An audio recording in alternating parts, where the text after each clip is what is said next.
Hello everyone, I am back with another video. दोस्तों, आज की वीडियो में हम बात करने वाले हैं नोटिस या इंटीमेशन अंडर सेक्शन 143(1).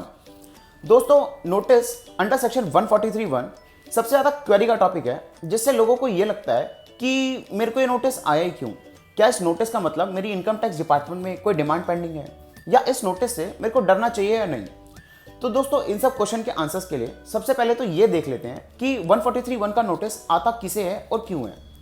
तो दोस्तों, जब भी हम अपनी रिटर्न फाइल करते हैं और अपनी रिटर्न को ई-वेरीफाई कर देते हैं, तो जब भी हमारा इनकम टैक्स डिपार्टमेंट में रिटर्न प्रोसेस हो जाती है, उसके बाद हमें नोटिस आता है 143(1) का। ये बेसिकली एक इंटीमेशन ही है कि हमारी रिटर्न प्रोसेस हो गई है। तो दोस्तों, दूसरा सवाल आता है, क्या इस नोटिस से हमें डरना चाहिए या नहीं। अब वो डिपेंड करता है केस टू केस। दोस्तों, अपनी ITR के थ्रू हम एक स्टेटमेंट फाइल करते हैं, जिसमें हम अपनी सोर्स ऑफ इनकम, अपनी टोटल इनकम, अपनी डिडक्शंस एंड टैक्स की डिटेल इनकम टैक्स डिपार्टमेंट में फाइल करते हैं। अब इनकम टैक्स डिपार्टमेंट अपने पास ऑलरेडी अवेलेबल डाटाबेस में हमारी उस रिटर्न को टैली करता है। अगर तो हमारे थ्रू फाइल करी हुई स्टेटमेंट एकदम करेक्ट है, तो 143(1) का notice is just an intimation कि हमारी रिटर्न प्रोसेस हो गई है। पर कुछ लोग अपनी इनकम की अंडर रिपोर्टिंग करते हैं और अपनी डिडक्शंस को इंक्रीज करके दिखाते हैं, जिसका उनके पास कोई प्रूफ भी नहीं होता है। तो उस केस में 143(1) का notice as a demand notice होता है। तो चलिए दोस्तों, मैं आपको ले चलता हूं 143(1) के इंटीमेशन में। 143(1) का नोटिस हमें ईमेल से रिसीव होता है। उसी के साथ साथ हमें हमारे रजिस्टर्ड मोबाइल नंबर पे एक मैसेज भी आता है। इसीलिए अपनी रिटर्न फाइल करते समय हमें ध्यान देना चाहिए कि हम एक active email ID and mobile number ही वहाँ पे मेंशन करें, जिससे कि सारे नोटिस हमारे तक टाइम टू टाइम पहुँच सके। इंटीमेशन अंडर सेक्शन 143(1) एक पासवर्ड प्रोटेक्टेड डॉक्यूमेंट होता है, जिसका पासवर्ड हमारा PAN number and date of birth का सीक्वेंस होता है।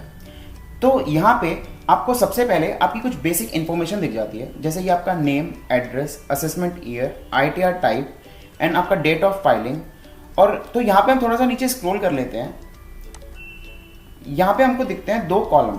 एक कॉलम में वो इनकम जो हमने अपनी ITR में फिल करी है, और दूसरी वो इनकम जो इनकम टैक्स डिपार्टमेंट ने हमारा 143(1) के लिए कंसिडर करी है।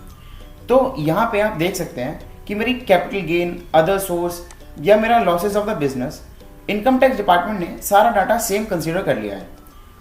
तो यहाँ पे मैं नीचे स्क्रॉल कर लेता हूँ और हम देखेंगे कि क्या मेरा अमाउंट पेबल तो नहीं आ रहा। अगर हमारा अमाउंट पेबल नील नहीं है, तो उस केस में हमें असेस करना पड़ेगा कि क्या हमने अपनी रिटर्न फाइलिंग में कोई गलती तो नहीं कर दी। पर अगर हम 100% श्योर हैं कि जो डाटा हमने अपनी रिटर्न में शो किया है वो 100% करेक्ट है और उसका हमारे पास डॉक्यूमेंट्री प्रूफ वगैरह सब है, और जो इनकम टैक्स डिपार्टमेंट के पास डाटा है वो करेक्टली अपडेटेड नहीं है, तो उस केस में हम rectification of the return file कर सकते हैं अंडर सेक्शन 154।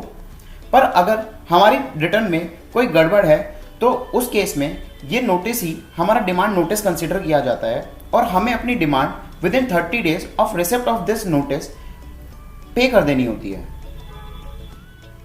तो आई होप इससे आपको समझ आया होगा। अगर आपका ITR में फाइल डाटा और आपका 143(1) में एक्सेप्टेड डाटा एकदम सेम है, तो आपको कोई एक्शन करने की जरूरत नहीं है। पर अगर आपका ITR में फाइल डाटा और 143(1) में एक्सेप्टेड डाटा डिफर करता है, तो आपको असेस करना होगा कि क्या गलती आपके हैंड पे हुई है। अगर गलती आपके हैंड पे हुई है, तो आपको विद इन 30 डेज अपना डिमांड पे कर देना चाहिए, जिससे आपको फर्दर फाइन एंड पेनल्टीज ना लगे। पर अगर आप एकदम श्योर हैं कि गलती इनकम टैक्स डिपार्टमेंट के हैंड पे ही हुई है, rectification of the return under section 154 file करना चाहिए।